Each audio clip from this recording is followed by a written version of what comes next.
Hello दोस्तों, आपका स्वागत है आपके अपने चैनल टॉप सर में। दोस्तों आज हम आप लोग के लिए जो ज्योग्राफी है उसका इंपॉर्टेंट क्वेश्चन लाए हुए हैं। आपसे रिक्वेस्ट है कि वीडियो ऑन तक देखिएगा, क्योंकि इस वीडियो को देख लीजिएगा ना तो आपके दिमाग में एक समझ बन जाएगा इस चैप्टर के लेकर। तो चलिए शुरू करते हैं। देखिए यहाँ पे जो है ना हम लोग बात करेंगे परिवहन, संचार और व्यापार के बारे में, ठीक है ना। तो दोस्तों आपके सामने जो क्वेश्चन दिख रहा है, ये क्वेश्चन जो है आपके सामने लिखा हुआ है क्या सा, परिवहन किसको कहते हैं। तो देखिए परिवहन क्या होता है कि वस्तु तथा यात्रियों को एक स्थान से दूसरे स्थान तक ले जाने की प्रक्रिया को परिवहन कहते हैं।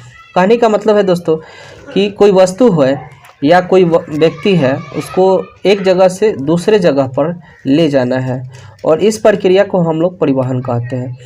किसी भी क्षेत्र या राष्ट्र के समुचित विकास में परिवहन का बड़ा योगदान होता है, ठीक है ना, एवं संचार साधन का ये आधार का काम करता है। ठीक, चलिए अगला जो क्वेश्चन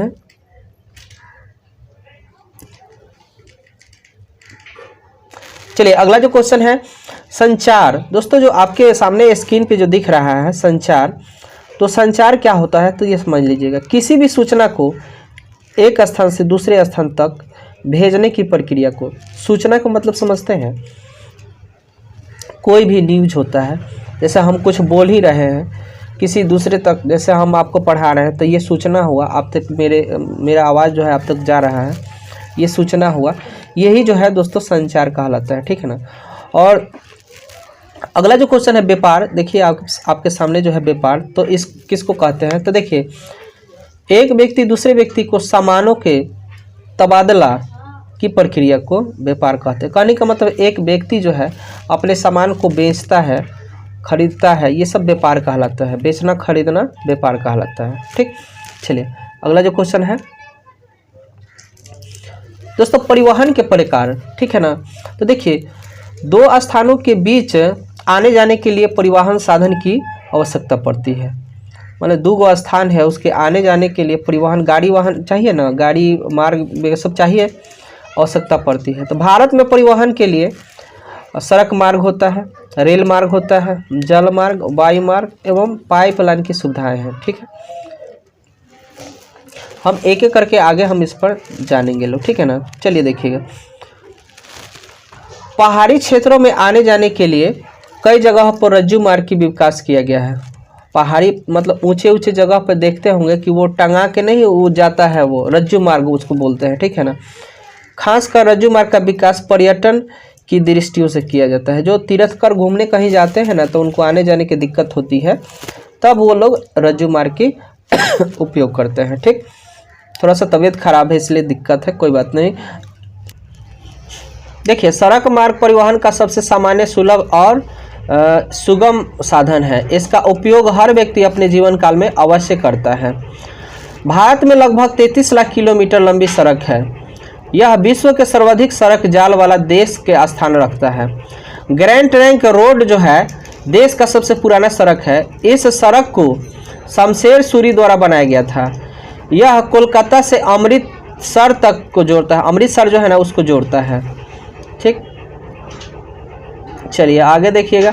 आजकल इसे अमृतसर से दिल्ली तक राष्ट्रीय राजमार्ग संख्या 1 के अंतर्गत आता है तथा दिल्ली से कोलकाता तक राष्ट्रीय राजमार्ग संख्या 2 को नाम से जाना जाता है। जैसे आपसे पूछा जाएगा कि राष्ट्रीय राजमार्ग संख्या 2 किसको कहते हैं, तो दिल्ली से कोलकाता तक के जो मार्ग होते हैं वो उसको कहा जाता है। ठीक है, चलिए अगला जो क्वेश्चन है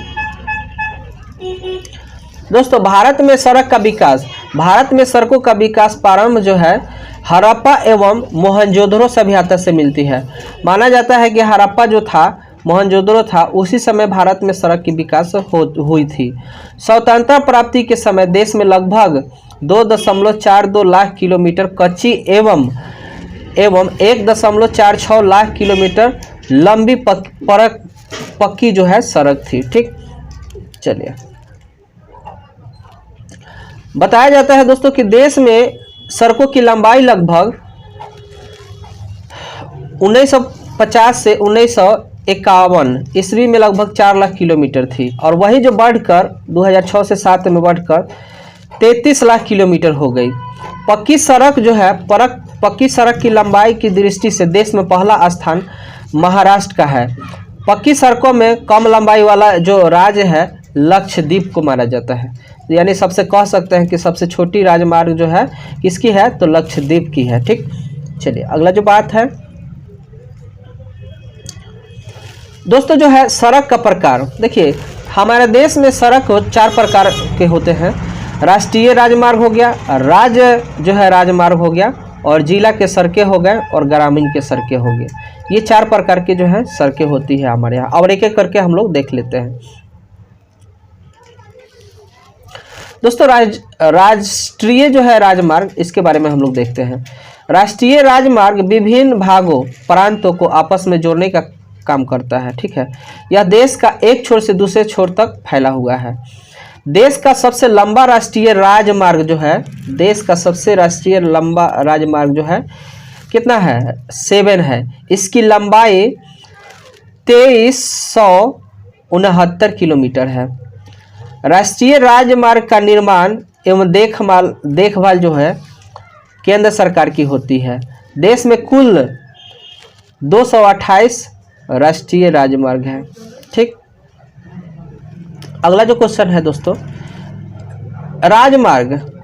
देखिए राजमार्ग जो होता है, राजमार्ग राज्य की राजधानी को विभिन्न जिला मुख्यालय से जोड़ने का काम करती है। इन सड़कों का निर्माण जो है देख रेख की जिम्मेदारी राज्य सरकार की होती है। देश में ऐसे सड़कों की लंबाई कुल सड़कों की लंबाई का 4% होती है। ठीक है, देखिए अगला जो है पॉइंट, जिला सड़कें। दोस्तों जिला सड़कें राज्य के विभिन्न जिला मुख्यालय एवं सड़कों को जो मिलाने का काम करती है। देश की कुल जो है सड़कों यह 14% है। इन सड़कों का निर्माण जो है देख रेख जिम्मेदारी राज्य सरकार की होती है, यानी जिला का और उसका दोनों का होता है। ग्रामीण सड़कें, ये सड़कें विभिन्न गांवों को जोड़ने का काम करती है। देश के कुल सड़कों का यह 80% भाग होता है, क्योंकि ज़्यादा से ज़्यादा लोग गाँव में ही वास करते हैं। ठीक है, चलिए अगला जो क्वेश्चन है, सीमांत सड़कें। दोस्तों जो है राजनीतिक एवं समृद्ध दृष्टि से एक प्रकार के सड़क का निर्माण सीमावर्ती क्षेत्र में किया जाता है। इन सड़कों के रख रखाव सीमा संगठन करता है। युद्ध की स्थिति में इन सड़कों का उपयोग अधिक होता है। कहने का मतलब कि ऐसा मार्ग होता है ना जो युद्ध वाला क्षेत्र में जाने के लिए बहुत आसान होता है। इन्हीं सड़कों के माध्यम से सीमा पर सैनिकों के लिए आवश्यक सामान भेजे जाते हैं। ठीक, अगला जो क्वेश्चन है रेल मार्ग। दोस्तों भारत में रेल परिवहन की विकास 16 अप्रैल 1853 ईस्वी से शुरू हुई थी। पहली बार रेलगाड़ी मुंबई से थाने जो है 34 किलोमीटर की लंबाई चली थी। इसके बाद ईस्ट इंडिया कंपनी ने अपनी लाभ के उद्देश्य से रेल के जाल जो है बिछाना शुरू कर दिया था, जोड़ दिया था। ठीक है ना। भारतीय रेल स्वतंत्रता के बाद देश में रेल परिवहन के विकास अधिक जोर दिया गया। भारतीय रेल परिवहन कई विशेषताओं से युक्त है। इनमें कुछ विशेषताएं निम्नलिखित हैं, जैसे तीव्र गति से चलने वाली राजधानी एक्सप्रेस एवं शताब्दी एक्सप्रेस। जो सबसे तेज चलने वाली जो गाड़ी है कौन सी है, तो राजधानी एक्सप्रेस है, शताब्दी एक्सप्रेस है। लोग कहता है कि 120 किलोमीटर प्रति, ये 2 महानगरों के बीच चलती है। यहीं पे दोस्तों देखा जाए कि छोटे नगर को महानगर एवं बड़े सड़कों से जोड़ने के लिए जन शताब्दी एक्सप्रेस गाड़ी जो चलाई जा रही है। 1 अगस्त 1947 से रेल मंत्रालय ने रेल बीमा योजना की शुरुआत की थी। ठीक, कोलकाता और दिल्ली में मेट्रो, कोलकाता और दिल्ली में मेट्रो रेल सेवा के तहत भूमिगत रेल सेवा दी जा रही है। ठीक, चलिए अगला जो है रेल संपत्ति एवं रेल यात्रियों की सुरक्षा के लिए जीआरपी एवं आरपीएफ की व्यवस्था की गई। ये फोर्स होता है दोस्तों, ये जो फोर्स है ना, ये रेल यात्री की सुविधा के लिए दी गई है। पूर्वोत्तर राज्य में मेघालय का ऐसा राज्य है जहां पर रेल मार्ग नहीं है। तो आपसे पूछ सकता है कि कहां पर ऐसा जगह है जहां पर रेल मार्ग नहीं है, तो मेघालय है। ठीक है, आप छोटे छोटे बातों को भी ध्यान रखिएगा। ठीक है, चलिए अगला जो है भारत रेल प्रणाली जो है एशिया की सबसे बड़ी तथा विश्व की तीसरी बड़ी प्रणाली है।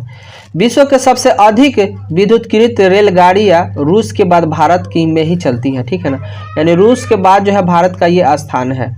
ठीक, चलिए अगला जो क्वेश्चन है, भारतीय रेल प्रतिदिन लगभग 1.24 करोड़ यात्रियों को यात्रा की सुविधा देती है।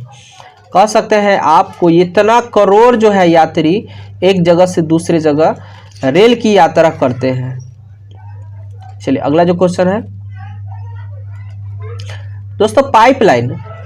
देखिए पाइप जो होता है ना, पाइपलाइन मार्ग शहर में घर घर तक पानी को पहुंचाने के लिए पाइप मार्ग का इस्तेमाल किया जाता है। जैसे दोस्तों आप गांव में तो कम है, लेकिन शहरों में देखिएगा कि पाइप के द्वारा ही जल आता है टाइम टू टाइम, ठीक है ना, तो वो पाइपलाइन के ही मार्ग कहा जाता है। ठीक है, चलिए अगला जो है, पाइपलाइन मार्ग का उपयोग तरल पदार्थ जैसे पेट्रोलियम साथ ही गैस के परिवहन के लिए भी किया जाता है।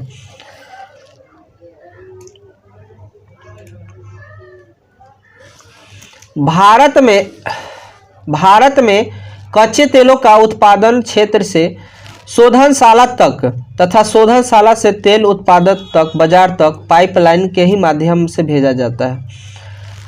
शोधनशाला में कच्चे तेल से प्राप्त विभिन्न उत्पाद जैसे में LPG, मोटर, गैसोलीन, नेफ्थेलिन, केरोसिन, वायुयान तेल, high speed diesel, light diesel, furnace तेल, ल्यूब्रिकेंट ऑयल, पाइपलाइन ये जो है सहायता से, मतलब पाइप के ही सहायता से एक जगह से दूसरे जगह भेजी जाती है। ठीक, चलिए अगला जो क्वेश्चन है दोस्तों, पाइपलाइन जो है भारत में पाइपलाइन के मुख्य रूप से दो भागों में बांटा गया है। पहला जो है तेल पाइपलाइन और दूसरा का जो है गैस पाइपलाइन। दोस्तों वायु मार्ग परिवहन का सबसे तीव्र, आधुनिक एवं महंगा साधन है।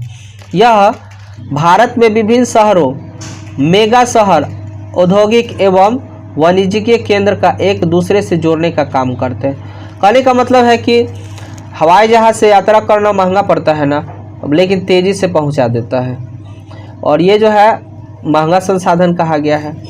चलिए आगे देखिएगा, भारत में वायु परिवहन की शुरुआत देख लीजिए। भारत में वायु परिवहन, तो भारत में वायु परिवहन की शुरुआत 1911 में इलाहाबाद से नैनी के बीच हुई थी। उस समय दोस्तों जो है 10 किलोमीटर की दूरी, छोटी दूरी का उड़ान भरी थी। यह उड़ान डाक ले जाने के लिए किया गया था। 1953 में वायु परिवहन का राष्ट्रीयकरण हो गया था। भारत में लगभग 450 हवाई अड्डे हैं, जिसमें से 12 जो है अंतर्राष्ट्रीय हवाई अड्डे हैं। वायु परिवहन एक ऐसा परिवहन है जिसके द्वारा जंगल, पहाड़, पठार, नदी, झील, सागर इत्यादि सभी को पार किया जा सकता है। ठीक है ना, चलिए अगला जो क्वेश्चन है, जल परिवहन, जो जल मार्ग होता है, तो जल मार्ग यानी परिवहन का एक प्राचीन माध्यम रहा है।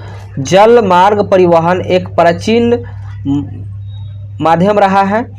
जल मार्ग दो प्रकार के होते हैं, आंतरिक जो होता है जल मार्ग और अंतर्राष्ट्रीय जल मार्ग होता है। दोस्तों आंतरिक जो होता है जल मार्ग किसको कहते हैं? आंतरिक जल मार्ग के अंतर्गत नदियां, नहरें तथा झीलों का उपयोग किया जाता है। ठीक, और अंतर्राष्ट्रीय जो है इसके अंतर्गत विश्व के विभिन्न देशों से समुद्र के माध्यम से व्यापार किया जाता है। देश का लगभग 90% व्यापारी जो है समुद्री मार्ग की सहारा लेते हैं और इसी से अपना व्यापार करते हैं। ठीक है, चलिए अगला जो है अंतर्राष्ट्रीय व्यापार, दो व्यक्तियों, राज्य या देशों के बीच होने वाले सामानों एवं सेवाओं की क्रिया विक्रय को ही व्यापार कहा जाता है, अंतर्राष्ट्रीय व्यापार कह सकते हैं। आज के समय में विश्व के सभी देश अंतर्राष्ट्रीय व्यापार कर रहे हैं। ठीक है ना, इसका मुख्य कारण है कि संसाधनों को क्षेत्रीय उपलब्धता। मान लीजिए आपके क्षेत्र में ज़्यादा उत्पादन होगा या वितरण की असमानता का होना, जबकि ज़रूरत सभी देशों की होती है। अब व्यापार इसलिए होती है कि मान लीजिए किसी को मसाले की ज़रूरत है तो व्यापार करना होगा, चलिए अगला जो है पॉइंट, भारत का अंतर्राष्ट्रीय व्यापार। तो भारत का अंतर्राष्ट्रीय व्यापार स्वतंत्रता प्राप्ति के बाद यानी 1950 से 51 में 1214 करोड़ रुपए का यानी 1214 करोड़ रुपए का था, जो कि वही 1990 से 91 में 75,751 करोड़ तक तथा 2007 से 8 में बढ़कर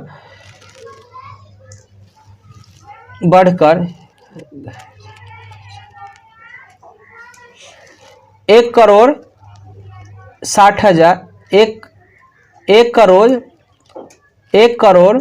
60 लाख 5,000 रुपया 5,022 हो गया था। यानी देखिए यही 2007 से 8 में बढ़कर 1 करोड़ 60